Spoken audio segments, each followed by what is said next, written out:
Bismillah, walhamdulillah, wassalatu wassalamu ala rasulillah wa ala alihi wa ashabihi wa man walah. Amma ba'd, kita lanjutkan pelajaran kita membahas kitab Matan al-Ajurumiyah. Kita sampai di perkataan penulis wa aqsamuhu salasatun, dan jenisnya ada 3, yaitu jenis-jenis kalam. Kembali ke al-kalam. Jenis kalam ada 3. Yang pertama ismun, isim, kata benda. Fi'lun, ya, fi'il atau kata kerja. Kemudian harfun ja'a li ma'nan, huruf yang mempunyai makna. Kita bahas satu persatu. Penulis tadi mengatakan aqsamul kalam wa aqsamuhu salasatun. Jadi aqsam kalam ini terbagi menjadi 3. Yang pertama adalah ismun, isim, al-ism. Al-ismu yaitu bisa padanannya dalam bahasa Indonesia kata benda, ya, kata benda. Kemudian yang kedua adalah fi'il, kata kerja. Padanan dalam bahasa Indonesianya bisa kita bilang kata kerja. Kemudian yang ketiga adalah al-harfu, harfun, huruf. Nah, dia biasa diartikan huruf itu bisa kata sambung, ya, kata sambung. Jadi jenis kata itu ada 3, ya, isim, fiil, dan huruf.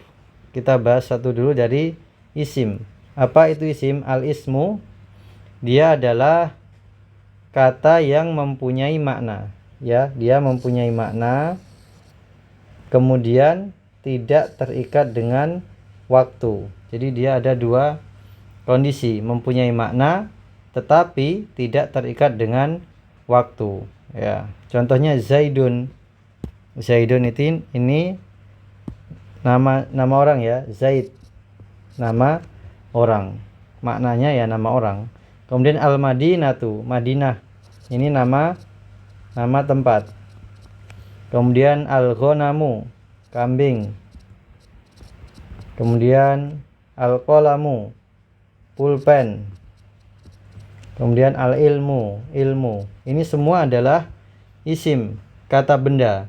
Dia mempunyai makna, ya. Zaidun itu nama orang, al-Madinah nama tempat, al-ghanam nama hewan, al-qalam nama benda padat, al-ilmu nama benda abstrak. Ya, ini semuanya isim. Dia mempunyai makna, katanya tersebut mempunyai makna tetapi tidak terikat dengan waktu. Ya, apa maksudnya terikat dengan waktu akan jelas ketika kita membandingkan dengan fiil, ya. Kita masuk al-fi'lu. Apa itu fi'il? Dia adalah kata yang mempunyai makna, ya. Yang pertama kata yang mempunyai makna, sama dengan isim. Tetapi kalau fi'il itu terikat dengan waktu, dia ada makna waktu di dalam kata tersebut, ya. Waktu itu nanti terbagi menjadi 3, ya. Ada waktu lampau, kemudian ada waktu yang sekarang atau sedang terjadi, kemudian ada waktu yang akan datang.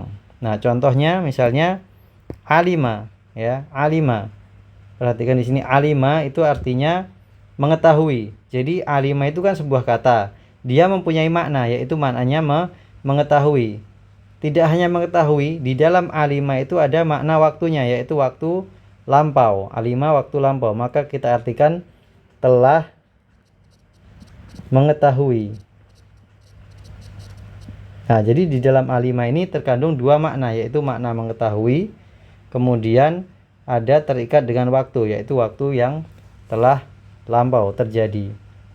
Kemudian ya'lamu, ini juga artinya mengetahui, tetapi waktunya waktu sekarang atau akan datang. Bisa kita artikan di sini sedang atau akan mengetahui.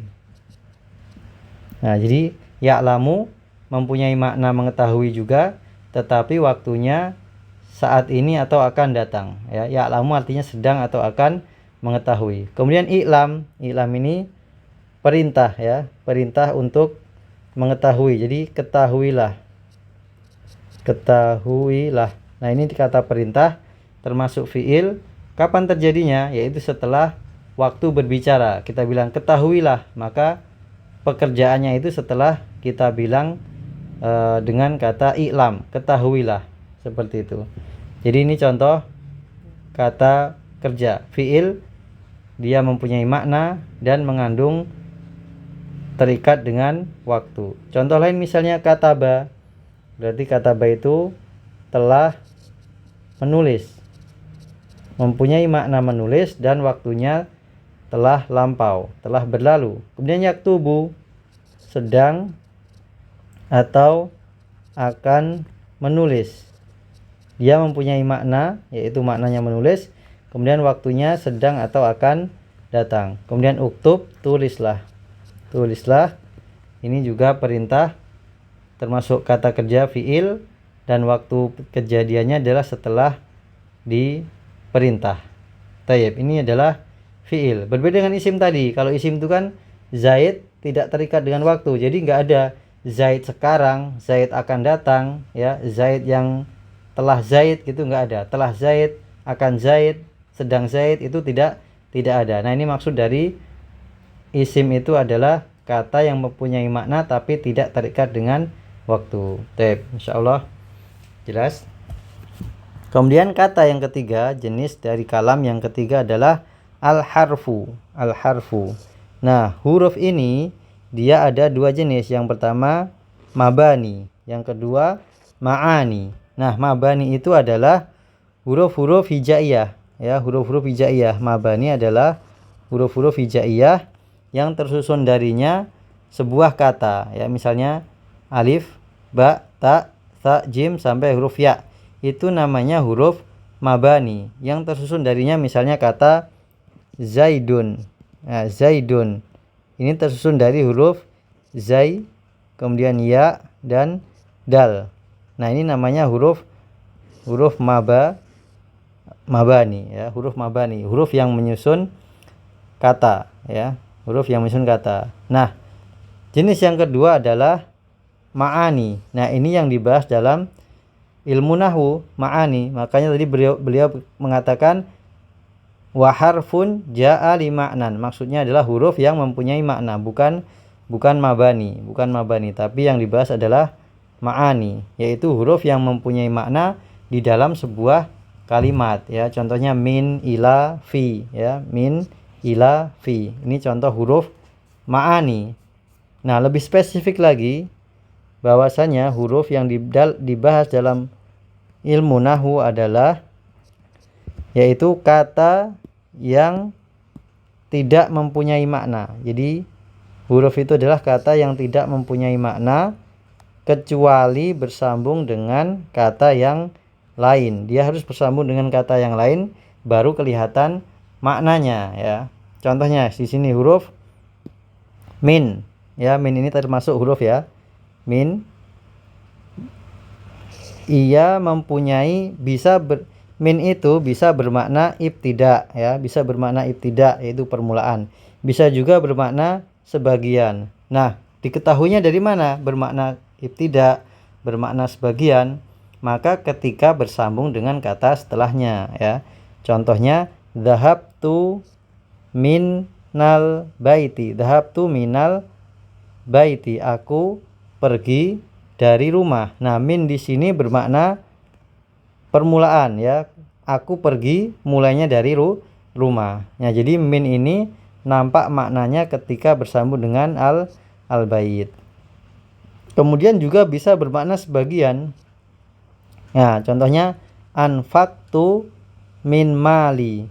Anfaqtu, aku menginfakkan sebagian. Nah, minnya di sini bermakna sebagian, bukan bermakna permulaan, ya. Aku menginfakkan sebagian hartaku. Nah, maka di sini adalah arti dari makna dari huruf yang dibahas dalam ilmu nahwu. Jadi dia huruf yang ja'a li ma'nan, yang datang dengan makna. Ya, jadi min tadi kalau dia sendirian nih, min kalau sendirian nggak ketahuan maknanya. Kalau artinya ya ada dari arti, ya. Kita bedakan arti dengan makna, ya. Jadi huruf itu bukan kata yang tidak mempunyai arti. Itu kurang tepat. Tapi kata yang tidak mempunyai makna kecuali bersambung dengan kata yang lain, yaitu isim atau fiil. Ya, contoh lain misalnya huruf lam, yaitu li. Ini bisa bermakna kepemilikan, bisa bermakna sebab. Tahu bedanya dari mana? Ketika bersambung dengan kata setelahnya. Contohnya al-kitabu li Zaidin. Kitab itu li bermakna milik. Kitab itu miliknya si Zaid. Nah, contoh yang lain bermakna sebab. Jitu, aku datang, li ta'limil arabiyati, untuk. Nah, ini sebab. Sebabnya kenapa aku datang? Yaitu sebabnya untuk belajar bahasa Arab. Sebab aku datang itu untuk belajar bahasa Arab. Nah, ini adalah makna perkataan beliau, wa harfun ja'a li maknan. Huruf yang mempunyai makna. Maka makna min dan makna li ini tidak akan nampak kecuali setelah bersambung dengan kata yang setelahnya. Tidak nampak kecuali setelah bersambung dengan kata yang setelahnya. Ini adalah huruf. Dan perlu diperhatikan bahwasanya pembagian kata menjadi 3 ini, ya, menjadi 3 ini adalah berdasarkan penelitian para ulama. Jadi para ulama itu sudah meneliti kata-kata dalam bahasa Arab dan tidaklah terkumpul kecuali 3 ini, yaitu isim, fiil, dan huruf. Kemudian ini termasuk salah satu ijma', kesepakatan konsensus para ulama di dalam ilmu nahwu. Jadi kata dalam bahasa Arab itu terbatas menjadi 3 saja, yaitu isim, fiil, dan huruf. Demikian yang bisa kita sampaikan pada kesempatan kali ini. Jika ada pertanyaan, silahkan tulis di kolom komentar, ya. Jangan lupa like, komen, dan subscribe. Jazakumullah khairan wa barakallahu fikum. Kita tutup dengan doa kafaratul majlis. Subhanakallahumma wa bihamdika asyhadu alla ilaha illa anta wa astaghfiruka wa atubu ilaik. Wassalamualaikum warahmatullahi wabarakatuh.